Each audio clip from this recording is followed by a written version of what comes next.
10:08 de la mañana y ya estamos en comunicación con Gustavo López, es vicepresidente de ENACOM, el Ente Nacional de Comunicaciones, y como ya adelantamos, estamos en comunicación con él sobre el fallo que anuló el DNU que declaraba servicio público las telecomunicaciones y un poco también sobre, las propuestas del presidente electo de privatizar los medios públicos. Buenos días, Gustavo. Agustina te saluda. Buenos es una forma de decir también, ¿no? Sí. Bueno, Agustina, sí, hay que mirar con buenos ojos porque es la vida y en la política es una lucha permanente entre fuerzas progresistas y fuerzas conservadoras. Esto pasa siempre, pero a veces uno se entristece y dice cómo es posible que se retroceda tanto. Pero este fallo de la jueza, por ejemplo, que anula la declaración de servicio público, es bastante paradójico, porque tribunales funciona a través de Internet. El 95% de las audiencias transcurren por Internet, pero para ellos no es un servicio esencial. En realidad la jueza no lo dice en esos términos. La jueza lo que dice es, como cambia las reglas de juego, debió haber sido por ley. Y la verdad que esa es una interpretación que no está ni en la Constitución, en la ley que reglamentó los decretos de necesidad y urgencia. Claro.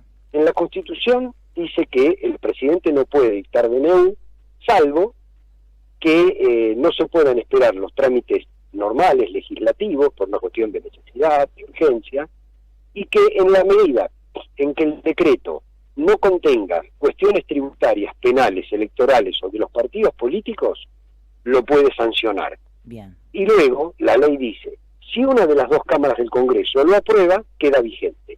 Bueno, esto se hizo así. Es un tema de comunicaciones que modifica la ley de Argentina Digital, declarando servicios públicos a Internet, al cable, a la telefonía fija y a la telefonía celular. Recordemos que la fija ya lo era y Macri lo quitó también por decreto. Ajá. Y lo que dice la jueza, esto se debió haber hecho por ley. Y uno se pregunta, ¿y cuando se modificó la ley de servicio de comunicación audiovisual y también la ley de Argentina Digital por DNU de Macri, ahí se podía, porque beneficiaba a las empresas? Entonces, ¿cómo es la justicia? Si se utiliza un mecanismo que está en la Constitución y ese mecanismo favorece a las empresas, entonces es el mecanismo adecuado. Pero si ese mecanismo favorece a los usuarios y alguna empresa se queja, entonces es nulo, hay que hacerlo por ley. Esta es la lectura que yo hago del fallo de ayer de la justicia. La verdad que es muy claro, Gustavo, todo lo que nos mencionás, inclusive, el hecho de que justamente cuando se hace este decreto de necesidad y urgencia, había una situación de necesidad y de urgencia que no podía esperar por los trámites administrativos, porque tenía que ver con todo lo que era la pandemia, un momento muy delicado, muy complicado. En cambio, estos otros que vos mencionás, que fueron durante el gobierno de Macri, uno hasta podría cuestionar si había una necesidad y una urgencia para llevarlos adelante. No había ninguna necesidad, salvo la necesidad de las empresas de no tener que vender lo que la ley les obligaba. Ahora, nosotros lo hicimos en agosto del 2020, cuando regía el aislamiento social preventivo y obligatorio. Sí. Las empresas ya habían aumentado en abril y volvieron a aumentar en agosto en el medio de una pandemia. La gente no podía salir de sus casas, todo se hacía a través de Internet. Como todo el mundo tiene celular, lo que hizo el Estado a través del ENACOM fue repartir más de 3 millones de tarjetas telefónicas para que la gente que no podía salir de sus casas, para no contagiarse, tuviera conectividad para poder trabajar, poder estudiar, que los chicos hicieran la escuela primaria. Todo eso se hizo con un esfuerzo enorme por parte del Estado. Colaboraron las empresas porque, a pedido nuestro, liberaron todas las páginas educativas. Es decir, en esa emergencia dictamos este decreto porque nos dimos cuenta que algo que usábamos en la vida cotidiana y que lo teníamos incorporado como algo natural, se había vuelto esencial para esa vida cotidiana. Entonces dijimos, si las empresas van a cobrar lo que quieran sin justificación, declarémoslo servicio público en competencia. Esto significa que nosotros no le fijamos el precio, sino que ellos tienen que justificar el aumento, y si no lo justifican, recién ahí le fijábamos el precio, que había una prestación básica universal que le tenían que dar a los que menos tenían, Bueno, todo eso estaba en la declaración de servicio público. Con la anulación de la declaración de servicio público, porque la jueza, lo que cuestiona es la declaración de servicio público como, entre comillas, cambiando las reglas del juego, y dice se tiene que hacer por ley. Y yo vuelvo a repetir, cuando Macri cambió la regla de juego y al cable, que era un servicio audiovisual, lo convirtió en un servicio TIC, la telefonía fija, que era un servicio público, la sacó de servicio público. Les digo, cuando el AFCA y el AFTIC, que eran dos organismos, sí, lo convirtió en uno solo y creó el ENACOM con mayoría automática del Ejecutivo. Cuando hizo todo eso, no necesitaban ley, con el decreto alcanzaba. Y ahora que nosotros revertimos la situación, con decreto no se puede, tiene que ser por ley. La verdad que es clarísimo, digo, muchas veces este tipo de decisiones de la justicia uno puede decir, bueno, la ley, las leyes tienen diversos modos de interpretarse y demás. Acá no pareciera haber ningún tipo de bache de interpretación, es muy pero muy claro que se está haciendo solamente para beneficiar nuevamente a las empresas y que se mide con distintas varas cada una de estas cuestiones. La pregunta ahora, Gustavo, es, ¿se puede apelar esta decisión de la justicia? Sí, el ENACOM apela. Pero bueno, pensá vos que dentro de 10 días hay otras autoridades que seguramente van a tener otro criterio político y por ende jurídico, así que todo este esfuerzo, y no es casualidad que la justicia, para decir esto, tardó 3 años y 3 meses, claro. Lo pudo haber dicho a los 3 meses, entonces teníamos 3 años de batalla judicial en nuestro gobierno, ahora tenemos 6 días hábiles, hoy es martes, quedan 7, 8 días hábiles de batalla judicial con nuestro gobierno.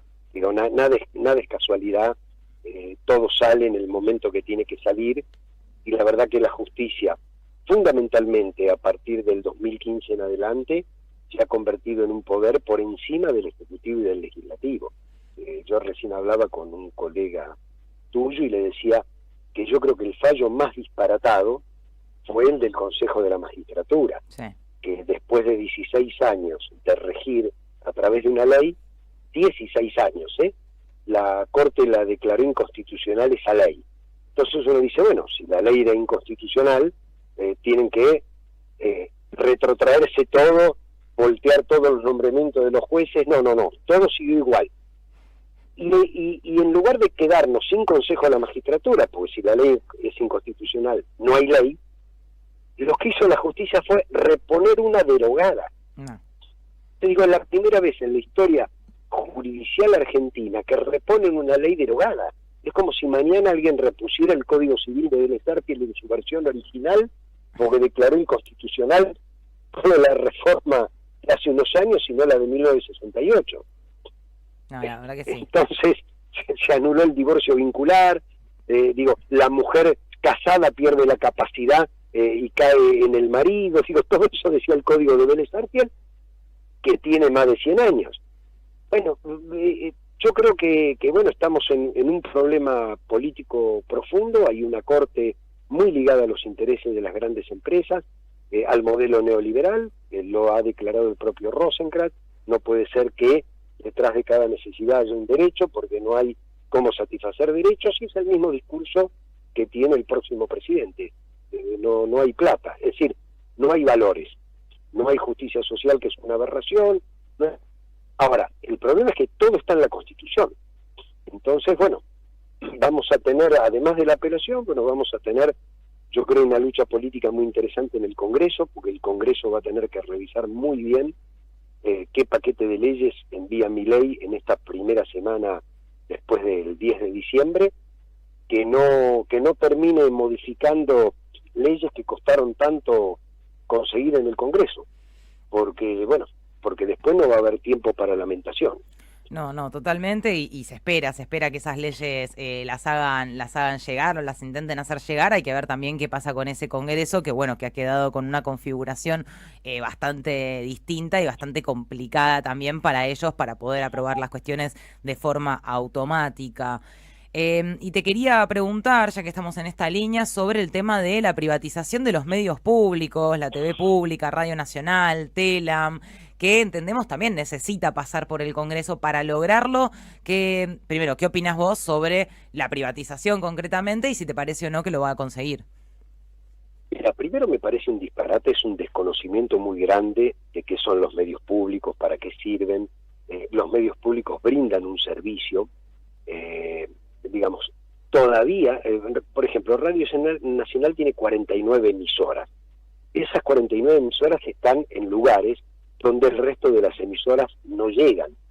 Aunque la comunicación se ha multiplicado, todavía en muchos de estos lugares la ruralidad se informa, pero también recibe anuncios sociales. Fulanito llega, fulanito no llega, le va a llegar tal encomienda, hoy no va a trabajar, le llega a través de la radio. Sí.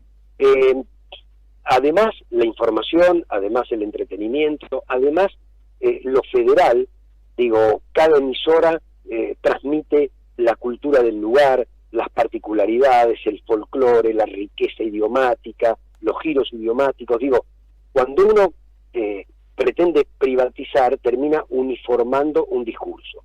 Después uno puede discutir la estructura de los medios públicos. Cuando nosotros originalmente en la Ley de Servicios de Comunicación Audiovisual establecimos el cómo, era muy interesante y el macrismo no lo respetó.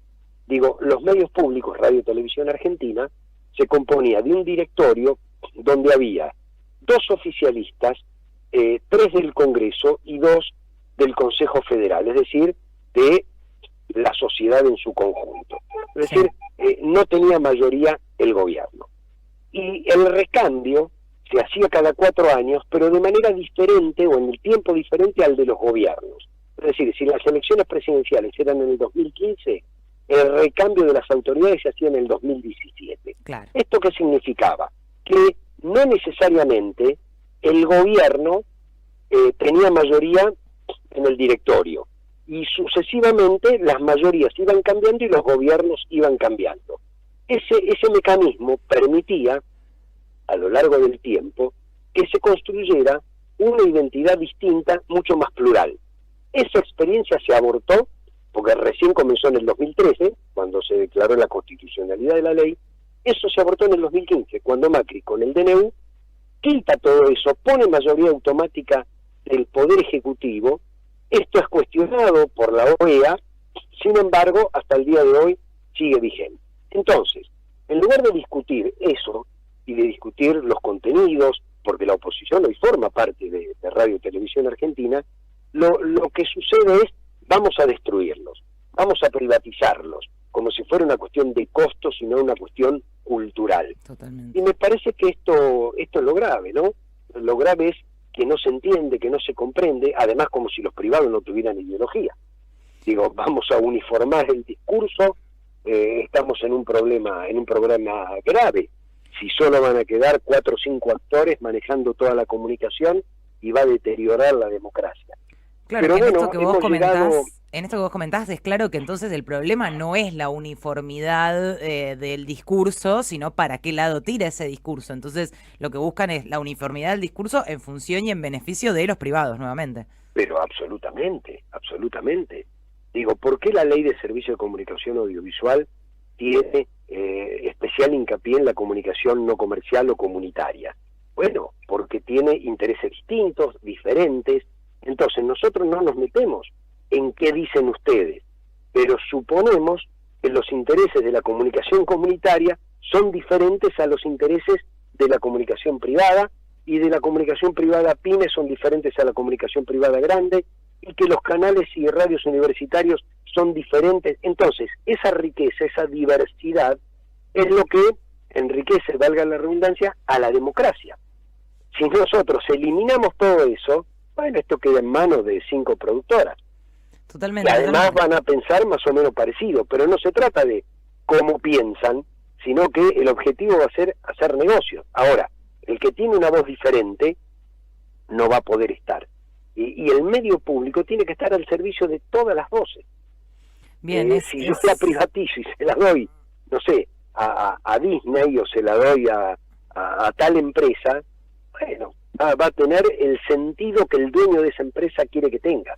Sí, Ni ni siquiera hablar va a de haber que... alternancia con el cambio de los gobiernos. Total, y además de que, bueno, justamente toda aquella emisora que no sea rentable va a ser cerrada y así vas a incluso limitar, no solamente vas a unificar un discurso y todo lo que venimos mencionando, sino que encima vas a limitar por completo el acceso y la llegada, que la verdad desde aquí, desde FM Boedo, damos fe de que todos los años en ACOM, a través de distintos mecanismos en particular, nosotros, lo dice al principio de nuestro programa, contamos con el apoyo de FOMECA y son distintos, digamos, medios y formas que hay para acceder. Nosotros aquí desde un lugar de privilegio en la ciudad de Buenos Aires, pero damos fe también de que el concurso se realiza de forma federal y el acceso está postulado de forma tal que hasta incluso tienen, digamos, puntos a favor a aquellos medios que forman parte de comunidades y de pueblos originarios, y la verdad que esa pluralidad de voces que estaba garantizada de esa manera, ¿qué opinas? También en este sentido que venimos diciendo, ese tipo de subsidios, ese tipo de apoyo a la pluralidad de voces va a dejar de existir. A ver, si ellos creen que todas las cajas que tiene el Estado, que están establecidas por ley en este caso, van a ser utilizadas para recomprarle el IC, bueno, vos terminaste con la democracia en las comunicaciones. Digo, el rol del Estado no es controlar lo que estás diciendo, decirte lo que tenés que decir, sino es generar a través de estímulos, en este caso subsidios, la posibilidad de mantener al aire voces diferentes. Total. Entonces, y que cada uno pueda hacerse escuchar. Si no te haces escuchar, bueno, solo se escuchan las voces de los que gritan más fuerte, y los que gritan más fuerte son los que tienen más plata, y cada vez se concentra más. Entonces, estas regulaciones existen en todas partes del mundo.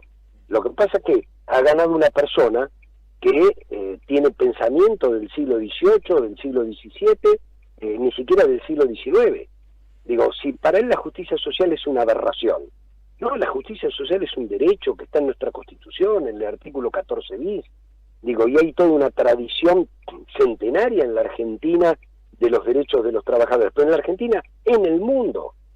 Entonces, querer volver 150 años para atrás significa una concentración brutal en un capitalismo salvaje donde la democracia queda en un segundo plano, y la comunicación es esencial para la democracia. Por eso yo creo que este fallo afecta, genera condiciones para volver atrás un decreto que lo que pretendiera proteger el derecho de los usuarios, y esto es el sálvese quien pueda. Si podés pagar, pagás.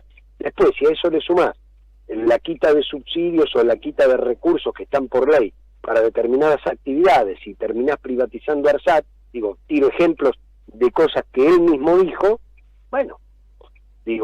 las tres empresas que hoy tenemos se van a quedar con todo el discurso, con toda la comunicación y con todos los negocios. Absolutamente. Gustavo López, vicepresidente de NACOM, te agradecemos muchísimo, no solamente por esta comunicación, sino por los años de gestión. Desde aquí el compromiso de que no nos vamos a callar y que cuando llegue el momento estaremos dispuestos para la recomposición de todas estas leyes que, por más que vengan y quieran quitárnoslas de un plumazo, siempre estaremos ahí para tratar de volver a recomponerlas. Muchas gracias, Gustavo. Gracias a vos, y nos encontrarás siempre en el mismo lugar. Un abrazo. Abrazo grande.